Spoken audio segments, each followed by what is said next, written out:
Hello, Obooters from around the world. My name is Aanya and I'm 14 years old and I live in Bangalore, India. Welcome to our Oboot Zoom session where me and my co-host Rania, who is 14 years old and lives in India, will be interviewing our guest changemaker Amelia Rey Bonilla, who is from Colombia. Amelia Rey Bonilla lives in Colombia, her home country. For many years, she has been working to give more people the opportunity to lead healthy lives. She is especially interested in women's and young people's health. Amelia is one of five daughters, studied politics and public health, loves cooking for her family and friends, is a mediocre violin player, likes to go on hikes, and has a dog named Leticia. Amelia's work links to several sustainable development goals, especially to Goal 3, good health and well-being.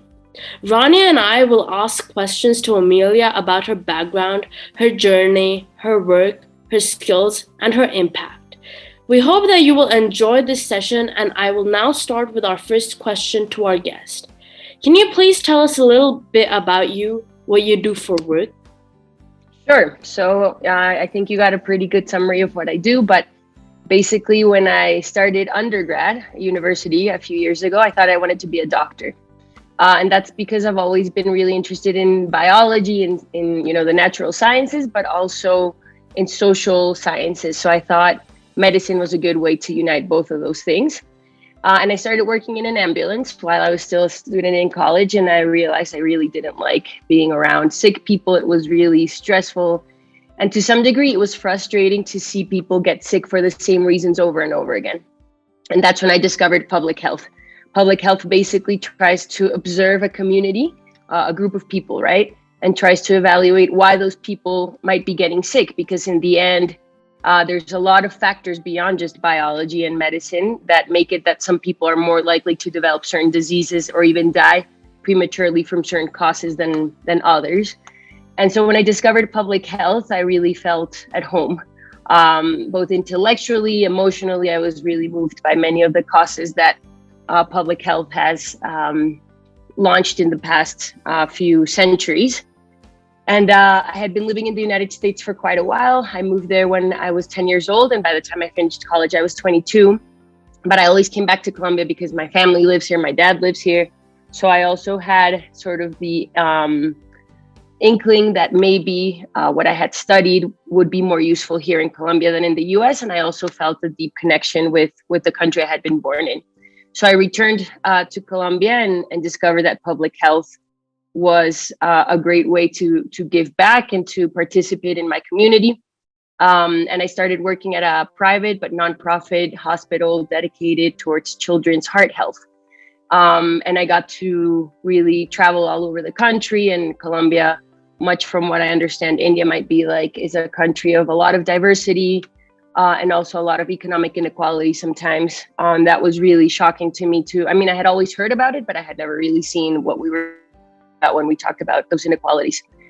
So in traveling with this hospital that I was working with, we would look for children mostly in rural areas that had been born with heart disease. And because of lack of access, their parents could either not even identify that their child had a heart problem, and they definitely didn't have access to the doctors and hospitals needed to operate on them. And that really sort of reaffirmed my conviction that I had studied what I wanted to study. And then from then, I've basically worked either for both private and public sectors, but always nonprofit. And I would say my biggest role in public health was being director of collective health, which is sort of like a bureaucratic way of saying of public health of Bogota, which is a city of 8 million people. And when I was in this post, I had to basically oversee a lot of different interventions that we did in schools to keep kids healthy, from eating, healthy foods, from preventing drug consumption, tobacco consumption, to preventing teenage pregnancy, which is a huge problem in my country and in the Latin American region in general. But we also worked with people who unfortunately don't have a home and live on the street to see what their health needs might be. Informal workers, for example, street vendors, or people who work in factories with very little, protection and safety precautions, to see how we could make their life better and their health better, especially. We worked in very poor neighborhoods where people don't have access to the cleanest water or the cleanest air, so they keep getting sick over and over again. Not so much because of their biology, as I was saying at the beginning of this, but because of the place where they live. So that's basically what I've been up to. And in the past year, I was studying, but I'm back in Colombia now. What is one factor that has motivated you to pursue your work? So it's something that I actually discovered while I was studying, because a lot of the professors pushed us to think about what was that moment that really reaffirmed why we wanted to do what we do. So I come from a family, as you guys said in the introduction, of a lot of women. I'm one of 5 daughters. I have a lot of female cousins, aunts. So women in my family play a very strong and protagonistic role. And I would say, the most protagonistic woman in my family was my maternal grandmother, so my mother's mother. And I grew up with her basically in Cali, which is a smaller city here in Colombia. When I was growing up, she really was there all the time, and she dedicated her life to helping homeless children in Cali. But it was interesting because she didn't have a college education. She was a very devout Catholic. So I think that stemmed, that motivated a lot of what she did for other people, but she was a great problem solver. So we would be driving around the city to go to let's say a pediatrician's appointment, and she would see homeless children asking for money in the street lights or in the corners, and she would roll down her window and ask them, do you really not have parents? Where do you live? And in those times, there wasn't really like a social welfare protection system. So she would go to all these orphanages she worked for, and they would come pick up the children. She would fundraise a lot for them. And she would always take my sister and I to celebrate our birthday parties at these children's homes. And we would do a Christmas party as well. So she really helped me to understand, one, how privileged we were, and two, how fulfilling it can be to serve others. I'm not a very spiritual person, so I would say my vocation doesn't really stem from a religious ideal like maybe hers did.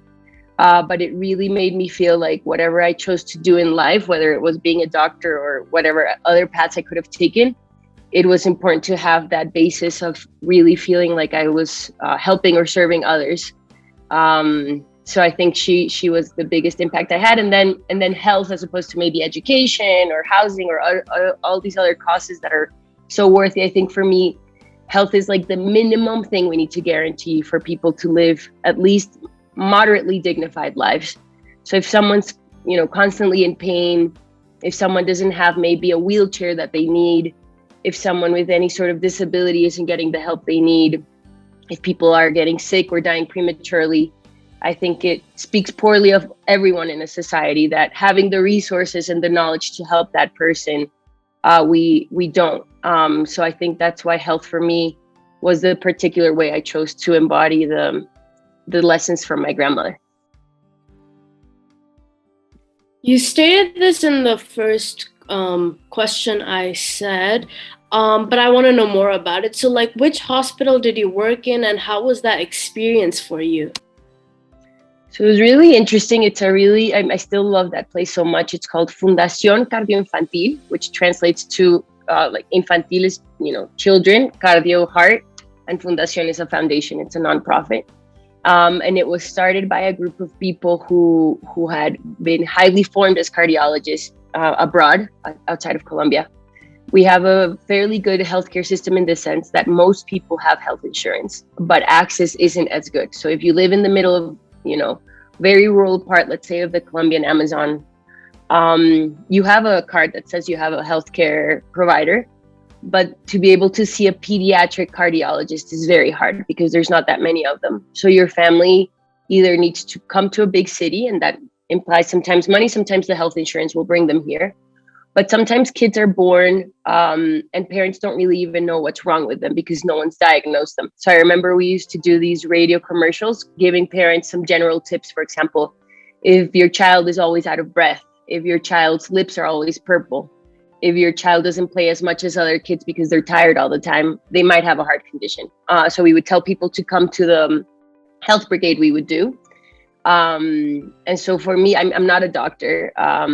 So I would be very much so in charge of like the logistics of it. So sometimes people would even come, even though their kids didn't have those symptoms, but because it was the opportunity to get their child checked out by a doctor, you know, like a very highly formed doctor from the capital. So sometimes we would get a line of 300-400 people with babies, sometimes in, you know, like very dense populated areas or in the middle of nowhere, like very hot, humid conditions. So my job would be to, you know, get people to basically be patient, because it would take a while. We would get a lot of people to volunteer to come read books for kids, people who would dress up as clowns or do different things to entertain them, to play music. We would have to get snacks for the kids and their parents. And that for me was really interesting to see how something that's not like a very complicated, you know, I mean, you don't have to know too much about anything to be able to do that job well, was very fulfilling to me. And we started to add different services to those health brigades. So for example, we saw that many kids couldn't see properly. They needed glasses. So we would get other foundations who would do, for example, free glasses for children to come with us. So while the kids were waiting, they would get their eyes checked out, their hearing. But it was really interesting because everything was donations. So everything was very austere because we needed resources to go towards the kids. So it was, I mean, I really had the best time, and I had just come back to my country after having grown up in the States.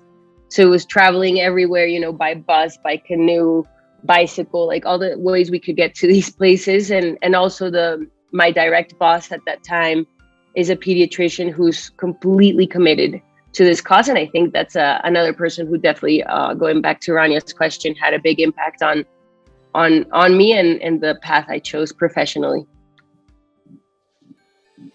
What do you think is the most difficult aspect of your job? So I think for me, and I think it has a lot to do with personality as well, but I think the most difficult part of my job has been detaching myself emotionally a bit sometimes, because there's certain things, especially when I was working in government, that were really heartbreaking to see. So we have a huge migration crisis right now in Colombia. We've received close to 3 million people from our sister nation, Venezuela, who have come here in really, really horrible health conditions. So it's tough to see malnourished children, to see malnourished adults, which is something that we don't often see here in Colombia, luckily. To see people really in horrible states of, you know, when people suffer from violent attacks, when women are abused.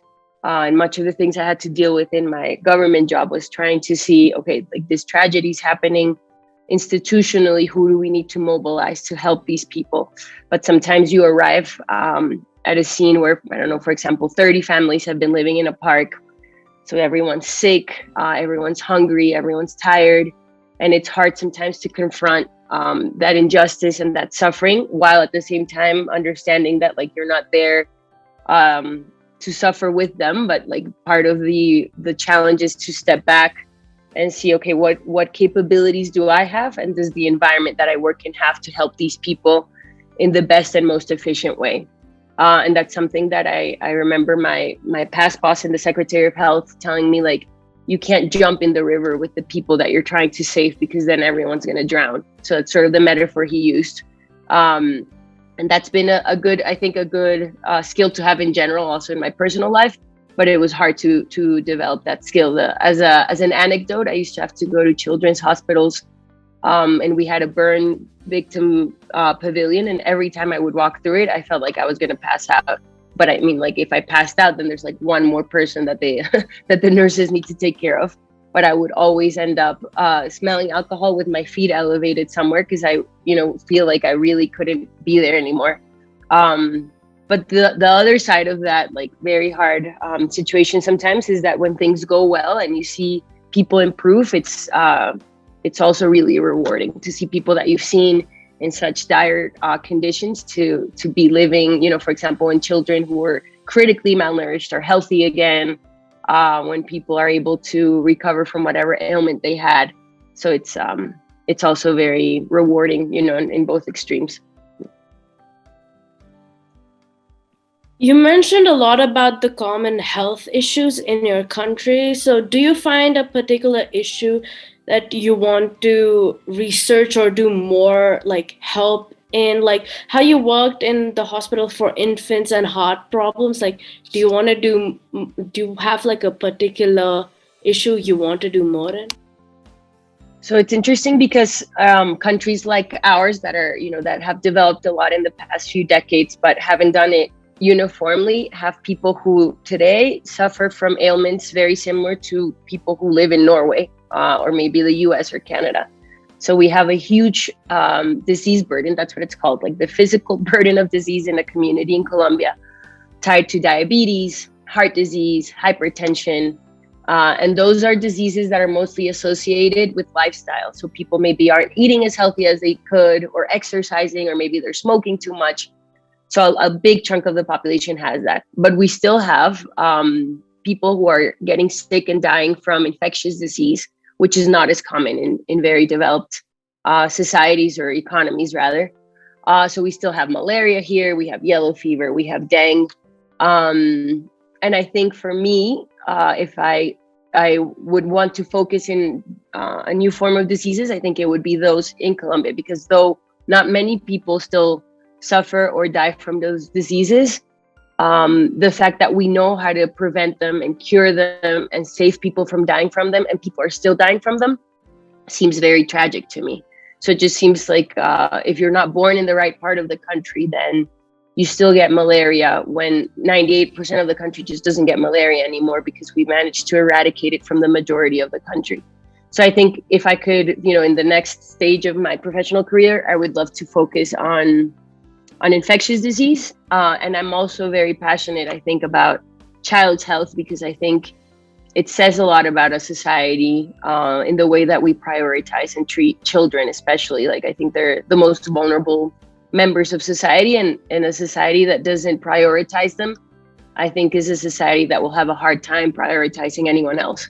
So I think there's a convergence there, for example, of children who are suffering from infectious disease. And obviously the pandemic made us realize how important it is to still focus on communicable disease and all sorts of things that we still give to each other, even though we don't think of it that way, right? But I think that would be something that I would love to explore more in my future. So you were talking about diseases in the community. So are there any ways the people can help in bettering the public health and preventing these diseases? Sure. So I think it's interesting because public health is a very communal experience, right?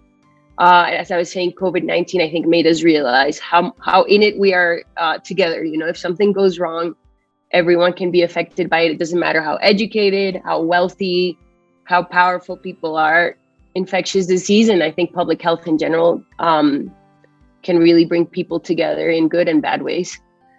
I think vaccination is a great example of something we can all do to keep each other healthy. Though the idea, and I'm sure you guys heard about this with COVID-19, but the idea of vaccination is that we reach herd immunity, right? So if a good amount of people decide that they don't want to get vaccinated, or they don't want to vaccinate their kids, it puts everyone at risk, because the way it works is that pathogens jump from one host to another. In this case, humans are the hosts.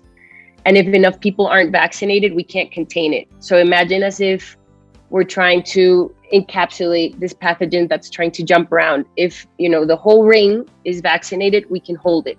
But if 20% of the ring isn't vaccinated, it's going to get out and make more people sick. So I think vaccination is a huge priority. And then there are other things that I know affect people all over the world. In Colombia, it's very true, especially in the city where I'm talking from. Pollution, even though it seems like it's more environmentally linked, has a huge cost on human health, especially on children's health and elderly people's health. So I think when we talk about the environment, sometimes it seems very abstract, like, climate change is going to happen, but like, we're not really sure what it might imply for our direct communities. But pollution is something that makes people very sick and kills people every year from respiratory disease. So I think in being conscious of what type of energy we're consuming, if we really do need to drive the car, if we need to leave the car on, that's polluting all the time, and in pressuring eventually our policymakers to choose cleaner energy sources, to have better public transportation. That's a way that we can all help have healthier lifestyles. And I think finally, as I was saying, many of our countries now suffer from diabetes, hypertension, heart disease. And I think especially young people have a very powerful voice in convincing elderly people to change their habits. So I know, many of us have adults that smoke, or maybe grandparents or parents. The way that we eat, I think when someone sees their doctor telling them, like, you need to stop smoking, people know that smoking's bad. But when your grandchild asks you to stop smoking, maybe it has a different impact. So I think it's good to choose a cause.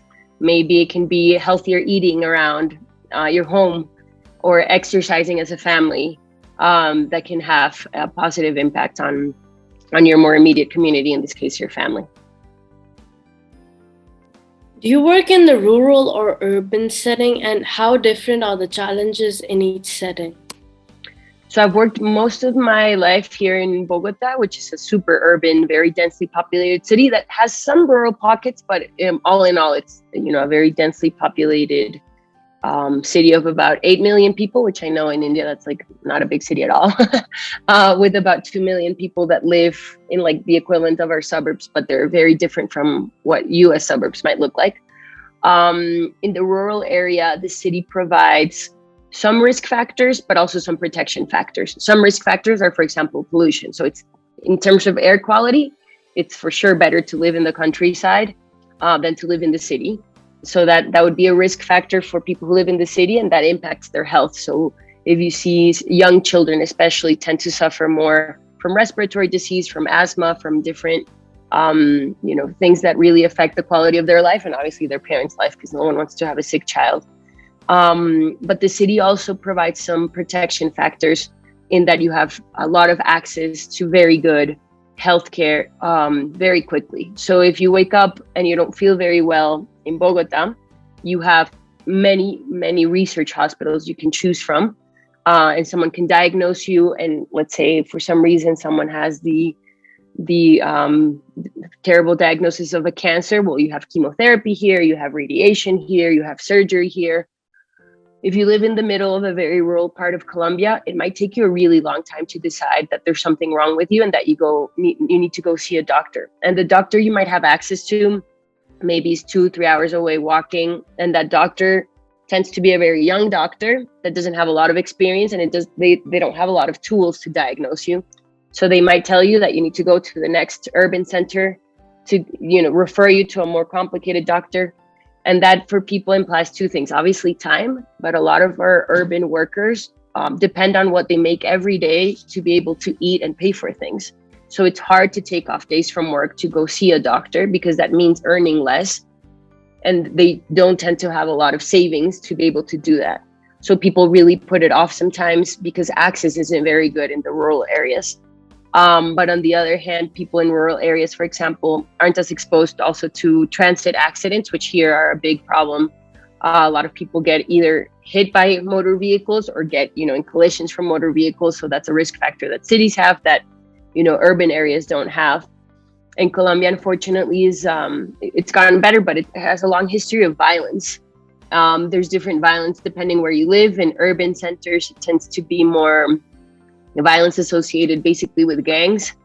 In the rural areas, it has been more of basically a civil war that's been happening in this country, and that obviously affects people's health. If you look at our, especially young men population, during the 90s and earlier part of the 2000s, there was a decline in the population because it was mostly young men who were being killed. So that's something that ends up affecting public health, because it's systemic, right? It's not like a few young men are dying for causes that we don't know. It's, certain behaviors, structural problems in our society that are making young men die prematurely. So I think that would also be a big difference between urban and rural. But all in all, most people today in the world live in urban centers. So I think part of our challenge is understanding that that's the new habitat of human beings, and that we need to make it as safe as possible and as enjoyable as possible to live in cities, because that's where most people end up living now, without forgetting that we have a good amount of people that also live in the rural areas, and that we need to be creative in solving a lot of the problems and making life in the countryside also enjoyable and dignified for people. What are some abilities that you need to have in your field of work? So I think in public health, it's very important to be very empathetic. I think empathy is a great starting point for also curiosity and creativity. And by empathy, I mean really trying to put yourself in someone else's shoes. So if you meet someone, for example, who has been smoking their whole life, there's an easy part that you could say, that person really doesn't understand. You know, we've been telling them that smoking is bad for you for how long? Like, what's wrong with this person? But you can also say, maybe this person grew up in an environment where they were exposed to cigarette smoke, where it's an addictive substance. Maybe they're very stressed. Maybe they don't have any other ways to cope with how stressed they are. So starting off with empathy, I think, is a good starting point, and then allowing that empathy to make you creative. So I think public health is very much so about understanding people's problems in a systemic way, right? So like, why do all 55-year-old men who work at this factory smoke? What's leading them to decide to do that, and what's keeping them from stopping smoking, even though everyone knows that smoking is bad for you. And then it's also a lot about problem solving, which I think is what I like about it the most. So it's in public health, we talk about prevention is like our obsession, really trying to see how we can keep people from even getting sick in the first place. But if people are already sick, we want to keep them, if we can, bring them back to being healthy.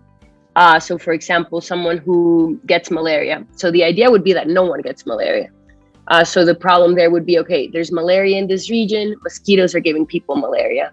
People maybe aren't wearing the right clothing. People aren't getting tested, so malaria is spreading. How do we keep that from happening? For people who do get malaria, how do we get them tested quickly so people don't get so sick, so no one dies from something that no one should die from anymore, like malaria? So how do we keep them from getting healthy again? And if people are definitely very sick, how do we keep them from not developing a disability that will impact them for the rest of their life? So I think it's very much so about thinking about problems at a big scale, trying to understand what's influencing those problems, why some people, there's something really beautiful about public health. It's called positive deviance. So maybe you'll go to that factory I was giving as an example, and 100 workers work there, and 80 of them smoke, but 20 of them don't. So it's interesting to understand what those 20 have in common that maybe we can teach the other 80, because they seem to be very similar to the other ones in all other ways, except that they don't smoke. And there's some really beautiful experiences around the world with malnutrition, for example. So you go to a neighborhood where most children are malnourished, but some aren't. So what can we learn about those families that we could teach the families with malnourished children to help their children be healthier? So yes, I think it's empathy, I think it's creativity, and I think it's employing those two things to solve problems, and also the ability to work with communities. I think there's sometimes a lot of arrogance in thinking that I can walk into a community I've never been to and tell people, like, I come with the answers and I'm going to save you, as if they had never thought about this before. So I think a lot of it comes about being humble, about understanding communities, what challenges they have, and really allowing them a voice to ideate some of the solutions to the problems that they face all the time in ways that there's no way that an outsider could come up with, just simply because we don't understand enough. What problems did you face in the public health area? So I think one of the big problems is that these changes tend to be very incremental. So they happen during long periods of time. And when I was working for the government, there's a lot of political pressure to deliver results quickly. But when you talk about something like air pollution, you can't just switch off pollutants in a day and then, tell everyone we have great air and now no one's going to get sick anymore.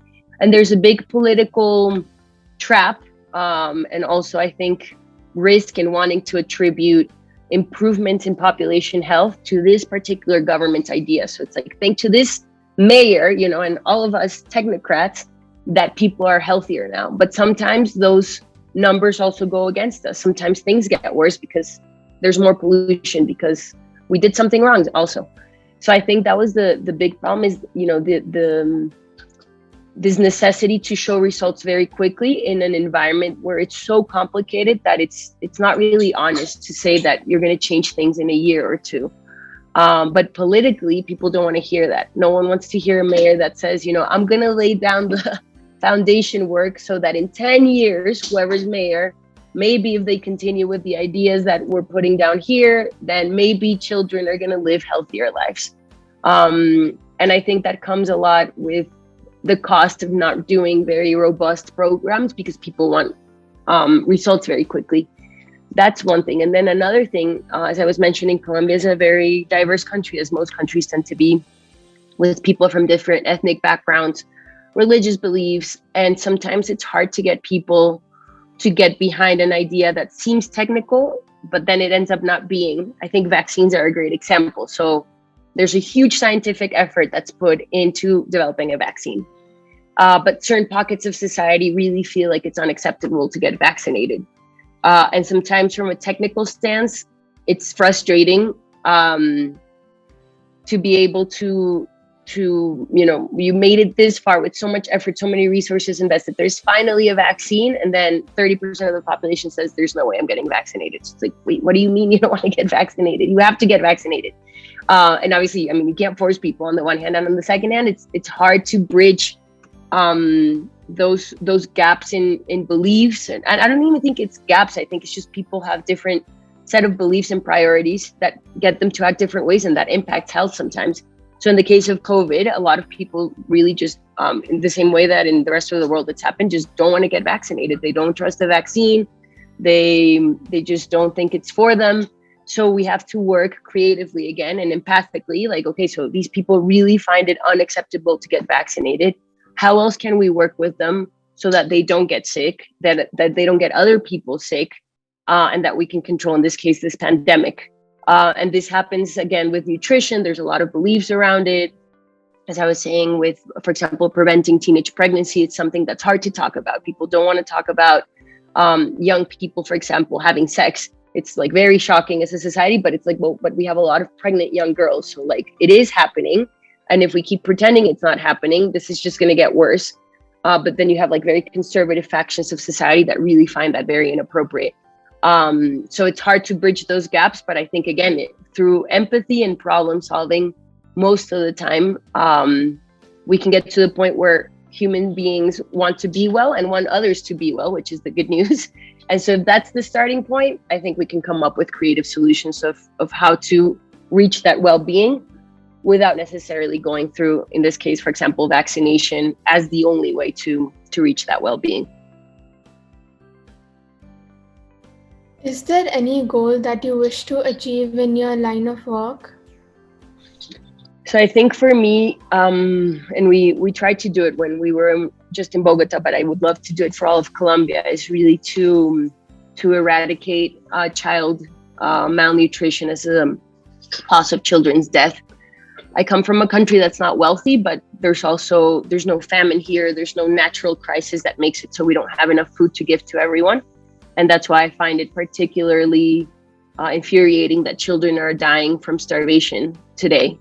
So it's something that we managed to do in Bogota, and it's been going on. I think we're on like a 6-year streak now that no child has died from malnutrition. But I would love to be able to push a national policy so that could also happen. Obviously, in the immediate and practical way, because no one should be starving to death in the world. But, in the ecosystem I live in, there's really no excuse for that to be happening. And I also think it sends an important message that everyone's important in this society, and that there's no differentiation of citizens, that it's okay for some people to have their children starve to death while that's not happening for the grand majority of the population. And again, going back to I think taking care of children as a way of prioritizing human life in a society, I think is a great message to send. And I think other things would stem from that. But in my lifetime, I would love to see a Colombia where no more children die from starvation. Before we end our interview, I have one last question for Amelia. Sure. Do you have any advice for a young person who wants to become a change maker? So I think it's picking up on what I was saying before. I think we are currently living in a world where there's a lot of information that tells us that things are going wrong, a lot of pessimism. Sometimes it's disheartening to be too exposed to the news. But I think there's also optimism in how much things have changed. So if you look at the way our grandparents, well, we don't have probably the same age of grandparents, but let's say my grandparents lived, even my parents lived, and now the way I'm living and the way I would hope my children would live, there's huge changes that have happened generationally, not just for my family, but for humanity in those different generations. So I think that should be a source of inspiration, that things do change and that things do get better incrementally. Maybe things don't get fixed from one day to another, but we have to push for that change. And I think for me, as I was saying, and I think that's what's guided me through public health, my source of optimism is empathy. I greatly believe in the power of human beings to be kind, to be creative, to be happy, to come up with fantastic things like music, like dance, like art. And my conviction then is, in that love that I have for humanity, is what role can I play to keep that humanity alive and to keep everyone feeling like they have a place at the table and that they're dignified members of our society, whether it's my family, my neighborhood, my city, my country. So I think for future change makers is trying to find those sources of inspiration. Sometimes for people, it's nature, sometimes it's religion, sometimes it's their family members that are inspiring, and start working every day. Go start chipping at it, because it's the only way to push towards change and find allies. I think it's also fantastic to see just how many people are willing to go shoulder to shoulder with you and push towards different directions of change and positivity. So I think that would be my advice to change makers, especially young change makers. Thank you, Amelia and Rania, for the great discussion and for all things we've learned today. Thank you, Obooters, for listening to this interview. Make sure you follow us on Instagram and Twitter, and to subscribe to our YouTube channel so you can hear about upcoming sessions with other changemakers.